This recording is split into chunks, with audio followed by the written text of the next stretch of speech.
পৃথিবী বড় বিচিত্র জায়গা। এখানে মানুষের পাসপোর্ট লাগে, কিন্তু মিসাইল বোমার পাসপোর্ট লাগে না। ইরান আর ইসরায়েলের পুরনো সেই ঝামেলা যখন আবার মাথা তুলে দাঁড়ায়, তখন হঠাৎ করেই মনে হলো এটা আর কেবল দূরের কোনো কাহিনী না। আগুনটা যেন একটু একটু করে মানচিত্রের গায়ে ছড়িয়ে পড়ছে, আর আমরা যারা এতদিন দর্শক ছিলাম তারাও অজান্তেই মঞ্চের দিকে একটু একটু করে এগিয়ে যাচ্ছি।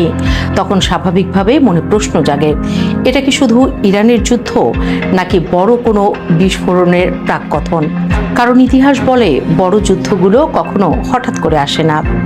আগে তার গন্ধ আসে, তারপর ধোঁয়া, আর শেষে আগুন। এই প্রশ্নের ভেতরেই হঠাৎ করে উঠে আসে আরেকটা নাম, পাকিস্তান। প্রশ্নটা হাওয়ায় আসেনি, কারণ যুক্তিটা খুব সহজ। ইরানের বিরুদ্ধে এত বছর ধরে অভিযোগ তারা পারমাণবিক অস্ত্র বানাতে চায়। সেই অজুহাতে নিষেধাজ্ঞা, চাপ, অবশেষে যুদ্ধ। কিন্তু তখনই অনেকের মনে প্রশ্ন জাগে, পাকিস্তান তো অনেক আগেই পারমাণবিক শক্তিধর দেশ, তাদের কাছে শতাধিক ওয়ারহেড আছে। তাহলে তারা কি নিরাপদ, নাকি সময়ের অপেক্ষা? এই জায়গাটাতে গল্পটা একটু ঘুরে যায়, কারণ সব আগুন একরকম না। ইরানের ক্ষেত্রে পশ্চিমা বিশ্ব সবসময় একটা ভয় দেখেছে, ওরা যদি পারমাণবিক অস্ত্র পায় তাহলে কি করবে। মানে এখানে ভয়টা ভবিষ্যৎ নিয়ে, কিন্তু পাকিস্তানের ক্ষেত্রে সেই ভয়টা আলাদা। পাকিস্তান ইতিমধ্যে পারমাণবিক শক্তি, তারা শুধু অস্ত্র বানানোর পথে না, তারা অনেক আগেই সেই পথে হেঁটে গেছে। এখানে একটা পুরনো প্রবাদ আছে, যার হাতে তলোয়ার তার সঙ্গে ঝগড়া করার আগে দুবার ভাবতে হয়। পাকিস্তানের ক্ষেত্রেও ঠিক তাই। তাদের উপর সরাসরি হামলা মানে শুধু একটা দেশকে আক্রমণ করা নয়, বরং একটা পারমাণবিক ঝুঁকিকে ডেকে আনা। আর এই জায়গাটাতেই বড় পার্থক্য। ইসরায়েল যখন ইরানের দিকে তাকায়, তখন তারা দেখে একটি সম্ভাব্য হুমকি, যাকে থামানো যায়। কিন্তু পাকিস্তানের দিকে তাকালে তারা দেখে একটা বাস্তবতা, যাকে চ্যালেঞ্জ করলে পুরো খেলা বদলে যেতে পারে। তার উপরে আছে আরেকটা হিসাব, সম্পর্কের হিসাব। পাকিস্তান কখনোই পুরোপুরি একা নয়। একদিকে চীন, যাদের সঙ্গে তাদের গভীর কৌশলগত সম্পর্ক। অন্যদিকে মধ্যপ্রাচ্যের কিছু দেশ, বিশেষ করে সৌদি আরবের সঙ্গে তাদের ঘনিষ্ঠতা। আমেরিকার সঙ্গেও পাকিস্তানের সম্পর্ক একেবারে ছিন্ন নয়। কখনো ঠান্ডা, কখনো গরম, কিন্তু সম্পর্ক আছে। এটা অনেকটা সেই বন্ধুর মতো, যার সঙ্গে আপনার মাঝে মাঝে মনোমালিন্য হয়, কিন্তু পুরোপুরি সম্পর্ক ভেঙে যায় না। তাহলে প্রশ্ন আসে, ইসরায়েল কি একা সিদ্ধান্ত নিয়ে পাকিস্তানের উপর হামলা করতে পারবে? বাস্তবতা হলো এটা এত সহজ না। কারণ পাকিস্তান শুধু একটা দেশ নয়, এটা একটা অঞ্চলগত ভারসাম্যের অংশ।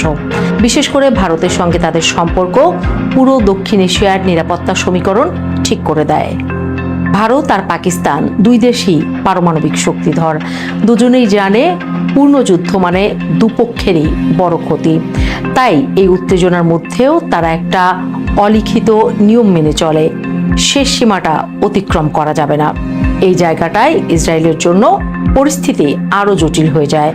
কারণ তারা যদি পাকিস্তানের দিকে কোনো পদক্ষেপ নেয়, তাহলে সেটা শুধু পাকিস্তানের সঙ্গে সংঘাত হবে না, পুরো দক্ষিণ এশিয়াকে অস্থিতিশীল করে দিতে পারে। আর তখন খেলায় ঢুকে পড়বে নতুন নতুন খেলোয়াড়, বিশেষ করে চীন। চীন পাকিস্তানকে শুধু বন্ধু হিসেবে দেখে না, বরং একটি কৌশলগত অংশীদার হিসেবে দেখে। সিপেকের মতো বড় প্রকল্প তাদের দুই দেশকে আরও শক্তভাবে বেঁধে রেখেছে।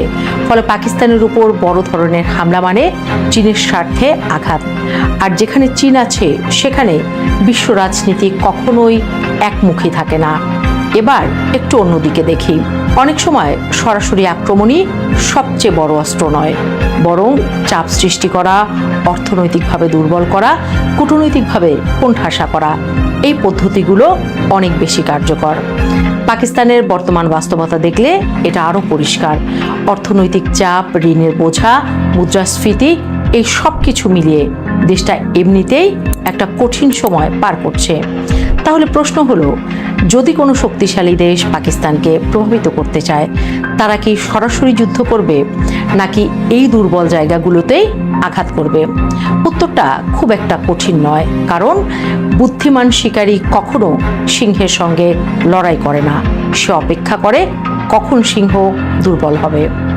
ঠিক তেমনি বড় শক্তিগুলো অনেক সময় সরাসরি সংঘাতে না গিয়ে অন্য পথ বেছে নেয়।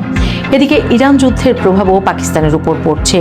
তেলের দাম বাড়ছে, আঞ্চলিক অস্থিরতা বাড়ছে, সীমান্তে চাপ তৈরি হচ্ছে, মানে যুদ্ধটা তাদের ঘরে না হলেও তার হাওয়া এসে লাগছে। এখন যদি আপনি পুরো ছবিটা একসাথে দেখেন, তাহলে একটা বিষয় পরিষ্কার হয়ে যাবে। ইসরায়েলের মূল লক্ষ্য এখনো ইরান, কারণ তাদের মধ্যে সরাসরি শত্রুতা, আদর্শগত দ্বন্দ্ব, নিরাপত্তা হুমকি সবকিছু স্পষ্ট। পাকিস্তানের ক্ষেত্রে সেই সরাসরি সংঘাত নেই, আর যেখানে সরাসরি সংঘাত নেই সেখানে হঠাৎ করে বড় যুদ্ধ শুরু করা, এটা বাস্তবতার সঙ্গে খুব একটা মেলে না। তবে এটাও ঠিক, বিশ্ব রাজনীতি কখনো স্থির থাকে না। আজ যে বন্ধু, কাল সে নিরপেক্ষ হতে পারে, আজ যে নিরপেক্ষ, কাল সে প্রতিপক্ষ হয়ে উঠতে পারে। তাই কখনোই হবে না এমন কথা বলাও ঠিক না। কিন্তু বর্তমান বাস্তবতা, কৌশলগত হিসাব আর পারমাণবিক ভারসাম্য সবকিছু মিলিয়ে একটা কথাই সবচেয়ে বেশি সত্যি মনে হয়, পাকিস্তান এখনই কোনো সরাসরি হামলার টার্গেট না, বরং তারা আছে অন্য এক খেলায়, চাপের খেলায়, ভারসাম্যের খেলায়, টিকে থাকার খেলায়। তাই ইরানের আগুন দেখে যারা ভাবছে পরের আগুনটা পাকিস্তানে লাগবে, তাদের জন্য উত্তরটা একটু ঠান্ডা, একটু হিসেবি। আগুন দিক বদলাতে পারে, কিন্তু সব কাঠ একসাথে জ্বলে না।